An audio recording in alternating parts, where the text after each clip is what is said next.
మామ మన Madanapalle NTR circle main centre Sundarraj petrol pump కి ఆపోజిట్ లో green trends Manappuram Riti jewellers కి పైన terrace and commercial space rent కుంది మామ.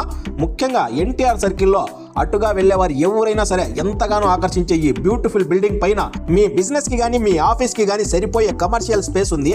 ఎన్టీఆర్ సర్కిల్ లాంటి బిజీ అండ్ కమర్షియల్ ఏరియాలో ఇలాంటి ప్లేస్ అంత ఈజీగా దొరకదు. అయినా ఒక పెద్ద రూమ్ తో పాటు బాత్రూమ్ కూడా ఉంది. దీనిని మీ అవసరాలకు అనుగుణంగా ఆఫీస్ గా గానీ, కాఫీ షాప్ గా గానీ, ఇన్స్టిట్యూట్ గా గానీ ఇతరత్ర మీకు ఎటువంటి అవసరం ఉంటే ఆ విధంగా దీన్ని మలుచుకోవచ్చు. మీకు కావలసిన విధంగా పైన మీరు ఎటువంటి మోడిఫై చేసుకున్నా కూడా ఓనర్స్ కి ఎటువంటి అభ్యంతరం లేదు. ఒకవేళ ఓనర్సే చేసిమన్నా కూడా వారు కూడా చేసి ఇచ్చేదానికి రెడీగా ఉన్నారు. మీ బిజినెస్ పరంగా మీకు ఏదైనా పెద్ద ప్లాన్ ఉంటే దీన్ని మోడిఫై చేసుకుని మంచిగా బిజినెస్ అనేది చేసుకోవచ్చు. ఇక్కడ నుండి మంచి వ్యూ పాయింట్ కూడా ఉంది. మన మదనపల్లి చాలా బ్యూటిఫుల్ గా కనిపిస్తుంది. ఇక్కడ నుంచి అడ్వాన్స్ అండ్ రెంట్ కూడా మీకు అందుబాటులో వెరీ రీజనబుల్ గానే ఇస్తా ఉన్నారు. మరిన్ని వివరాలు మరింత సమాచారం కోసం పై ఇచ్చిన నంబర్కి ఒక్కసారి కాల్ చేయండి.